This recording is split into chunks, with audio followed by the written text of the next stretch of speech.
دوستوں اکثر گھرانے تو صرف اسی لیے ٹوٹ جاتے ہیں، ختم ہو جاتے ہیں کہ ان کا جو سربراہ ہوتا ہے، جو لیڈر ہوتا ہے، وہ حد سے زیادہ کنجوس ہوتا ہے۔ کیونکہ وہ جو لیڈر ہوتا ہے نا، جو سربراہ ہوتا ہے، اسی کو دیکھ کر یا اس کے پیچھے جو گھر کے باقی لوگ ہیں انہوں نے ترقی کرنی ہوتی ہے، اس کی شے پر، اس کے رزق پر۔ اور کنجوس انسان کبھی رزق نہیں لیتا، وہ تو 2 انڈے کروا نہیں لے جانا۔ اور ہر جو کنجوس ہوتا ہے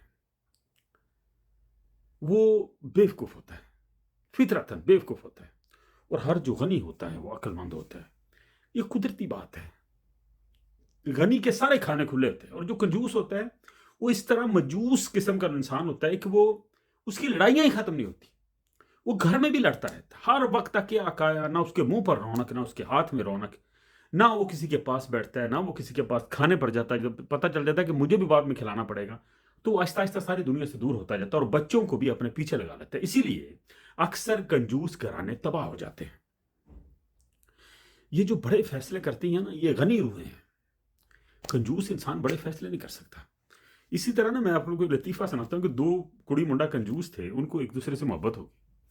لڑکی نے کہا کہ میں سڑک میں نا ایک سکہ پھینکوں گی تو آپ نے وہ اٹھا لینا اور میرے پاس آ جانا، اس کی آواز سن کر آ جانا۔ اٹھا لینے کا شاید نہیں کہا تھا۔ تو لڑکی سکہ پھینکا اور لڑکا 2 گھنٹے نہیں آیا، پھر کافی دیر بعد آیا تو اس نے کہا کہ تم اتنی دیر کہاں لگا دی؟ تو لڑکے نے کہا میں تو سکہ ڈھونڈ رہا تھا، پتہ نہیں کتنے چلا گیا۔ تو لڑکی نے کہا پگلے میں نے تو دھاگا باندھ کر پھینکا تھا۔ یعنی کہ جو کنجوس انسان ہوتا ہے اس کے کام خراب بھی ہوتے جاتے، وہ اس کے سب سے جو اس کا بڑا جو سائیڈ افیکٹ کہہ لو یا ڈرا بیک کہہ لو، یا کنجوس ماں باپ جو ہوتے ہیں نا، خاص طور پر باپ جو ہوتا ہے، کیونکہ ماں بھی تو باپ کے پیچھے کھڑی ہوتی ہے، جو شوہر کے پیچھے کھڑی ہوتی ہے، یہ کوئی اچھا سکول چوز نہیں کرتے، کم فیس والے سکول چوز کرتے ہیں، ہمت ہی نہیں پڑتی پیسے دینے کی، اچھا علاج نہیں کرواتے بچوں کا، گاؤں چھوڑ کر شہر نہیں جاتے، ٹھیک ہے نا، ڈر لگتا پیسے مک جان کے، ٹھیک ہے نا۔ وہ بار بار کہا کرتا ہوں نا، 1-2 ایکڑ زمین والے وہ بیچتے ہی نہیں ہے، وہ ایک قلعہ ہی نہیں بیچتے، 2 کیارے نہیں بیچتے، اتھے بیٹھے رہنا، اتھے ہی مر جانا۔ جو غنی لوگ ہوتے ہیں نا دوستو، یہ اگر شرعی ہم نقطہ نظر سے دیکھیں نا تو غالباً کنجوس کے بارے میں کہا گیا اللہ کمی بیشی معاف کرے، وہ جنت میں نہیں جا سکتا، اور بخیل اللہ کا دوست ہی نہیں ہے، اور غنی اللہ کا دوست ہے۔ غنی کیوں اللہ کا دوست ہے؟ اس کی وجہ یہ ہے کہ غنی کے ہاتھ کھلے ہوتے ہیں، وہ لوگوں کی مدد کرنا ہے، لوگوں کی مدد کرنا، یہی دین کی اسپرٹ ہے، یہ اللہ کو پسند ہے۔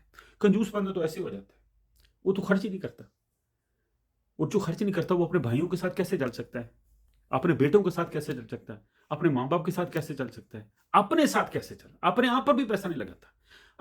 اکثر کنجوسوں کے پاس پیسہ گھر میں جڑا ہوا پڑا ہوتا ہے۔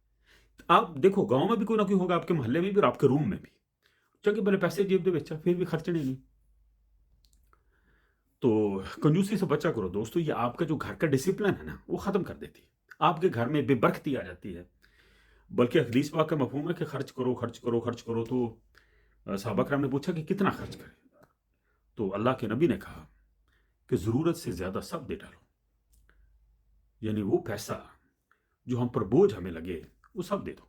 بس اتنی بڑی ہے، فی زمانہ تو ہم خیر اتنے نہیں دے سکتے، لیکن کم از کم اپنے گھر والوں پر تو لگاؤ یار، یہ تو صدقہ ہی ہے نا، اپنے بچوں پر تو لگاؤ، یہ صدقہ ہے، بیوی پر تو خرچ کرو، یہ صدقہ ہے، بھائیوں کو تو دے، یہ صدقہ ہے۔ اپنے آپ نہیں خرچ کرنے، جو بندہ اپنے آپ پر خرچ نہیں کرتا، بچوں کو ویسے خرچہ نہیں دیتا، بیوی کو نہیں دیکھا، وہ بچوں کو پڑھائے گا کیسا، اپنی نسل کیسے بدلے گا؟ اس کی تو نسل وانجو کی وانجو رہ جائے گی۔ تو کنجوس بندہ اپنی نسل کو بھی پیچھے لے کے جاتا ہے، 10-15 سال پیچھے لے جاتا ہے، بجائے اس کے کہ زمانے کے ساتھ چلے، جدید علم سیکھے۔ جدید علم پیسہ لگتا ہے، اور پیسہ کون خرچے؟ تو کنجوسی کو رفع کیجیے، اپنے آپ پر پیسہ لگائے، کیونکہ آج کا دن آپ کا ہے، کل پتہ نہیں کس کا ہے، اور آج کے دن پر کل کے دن کو کبھی اہمیت نہ دو، کیونکہ کل ہم نے مر جانا ہے، اور ہو سکتا ہے کہ کل ہو نہ۔ ٹھیک ہے جی، دعا